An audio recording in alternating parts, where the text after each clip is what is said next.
told this story. I might not have. I might have. I don't know. Okay, so anyways. So when I first got Fraisier, I hated him. Didn't want him. Didn't want to touch him. Didn't want to be around him. If you don't know who Fraisier is, he's my horse who passed away in 2019. So Fraisier, I'll pop up a picture of him. I did not want. When we had gone to get him, he was in a field with other horses, and I hated the way they were catching him. They had like 3 people in the field and 2 people at the gate, and every single person had a whip. And they were chasing the whole herd and trying to get him caught. And I guess they had been out there pretty long, because he was really, really sweaty when we got there. They tried to say they had only been out there for a few minutes, but he was like lathered. So we let him cool down while we're talking about him. He was a breeding stock paint and gelding, and I don't remember how old he was when I got him, because I honestly did not want that horse. So he was very antsy, didn't want to tie, didn't want to be caught, didn't want a trailer. Like, my grandma had traded another horse for him, and I didn't want him. I didn't like him. I didn't click with him at that time. I don't think I ever really clicked with him. So when I did my ride with him, my grandma had got me this saddle, and it had 2 crosses tied to the saddle horn. And I'm not a Christian, but I am a believer, put it that way. So the cross fell, and I wanted to stop him to get off and grab it, because we're at these people's house, we're in their pen, I don't want to forget it. So as I go to get off of him, I got halfway off and he bolted forward with me. So I was either, I'm coming off or I'm staying on. And I came off. So they lifted me back up on him. I'm crying, I don't want to be on him. And they came and grabbed the cross and got it out of there. And I just felt like I didn't have any control.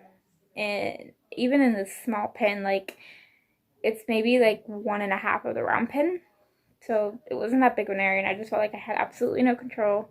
It took us so long to load him, and on the way home, my grandma goes, "Oh, the reason I wanted you to have him is because our good friends had gotten him as a yearling, trained him as a shooting horse, so he'd be like my trail horse, and he would be my grandpa's backup mounted shooting horse, because his was getting older." So I don't know, we got him home, and we have 3 different pens that we put new horses in. And the reason we use these 3 different pens are because they surround the other pastures. So if we have other horses, they can go up and meet and greet through the fence on their own. And I think we normally left them in there about a week or so until we seen which horses they get along with better, and then we would put them in that pasture. Well, we did that. And I rode him around in the round pen for a couple days, and there was no connection. It's not like me and Kamani, me and Rose. It was like me and Skyla. Skyla and I, we were not 2 peas in a pod. We hated each other. Kind of like Fraisier and I. So I kept telling my grandma, I have no control of this horse. So what does she do? She takes a young kid who's only ever been on old horses. He wasn't that old. He was older, but he wasn't in his 20s. He was in his early teens. So he wasn't as old as the horses that I was used to. And so what does she do? She takes the bit out. She puts him in I think it was a side pole. So she puts him in a side pole. This horse had never been in a side pole. And she takes us out by myself on this horse in a side pole and turns us loose around the block where there's dogs, trains, 4-wheelers, motorbikes, people shooting off guns, dogs running loose, cars going in and out, UPS trucks going in and out. It is not as quiet out here as people think. And so I go halfway around the block, and he felt okay. He was like tossing his head a little bit, but that didn't bother me.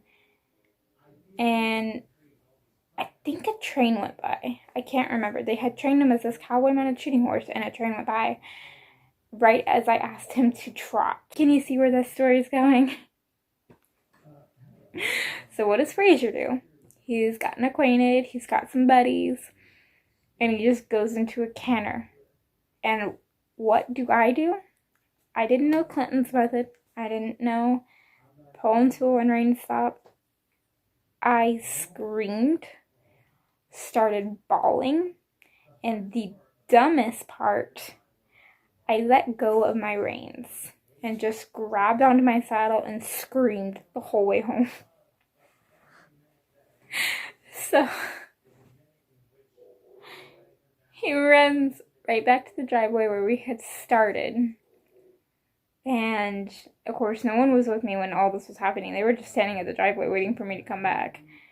And Grandpa grabbed the reins and told me to shut up and quit screaming like you're spooking the horse even more. And so I tell him what happened. And what does my grandma do?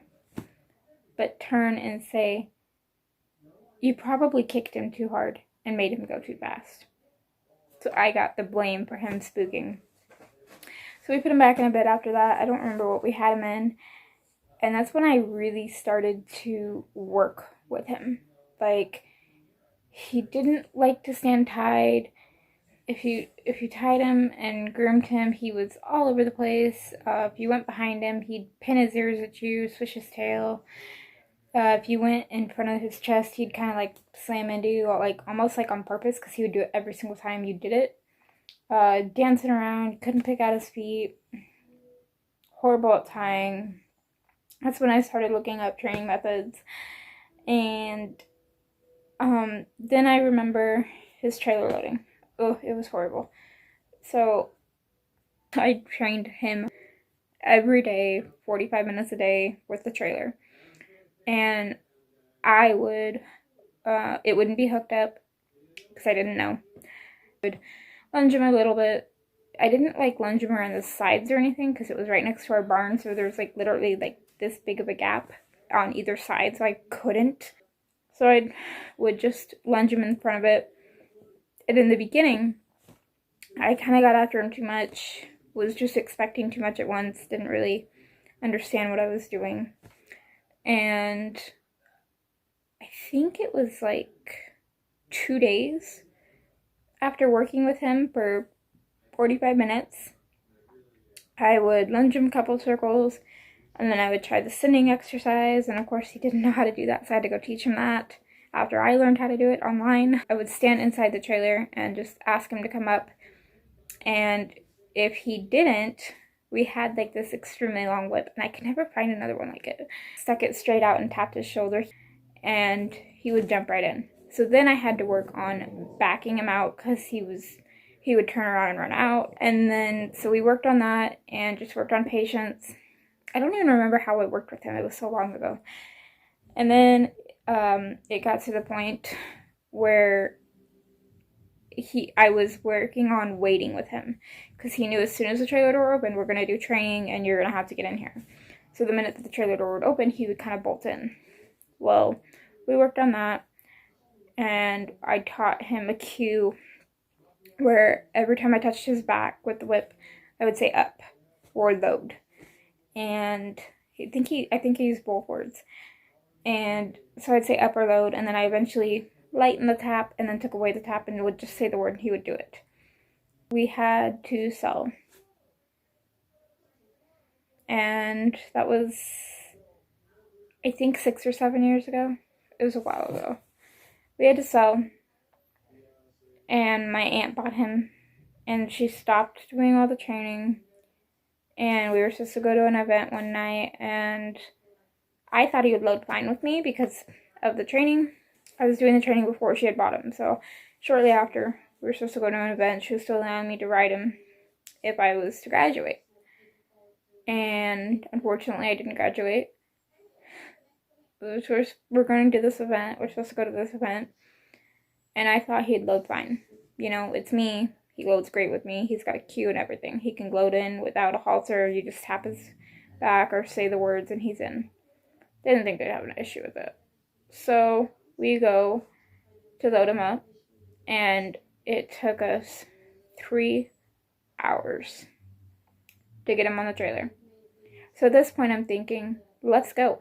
You know, we always went super early because my aunt had a very fresh young horse who was blind in one eye, so it would take her a while to kind of adjust. She'd work her in the arena. It was just like a 15-minute drive from her house.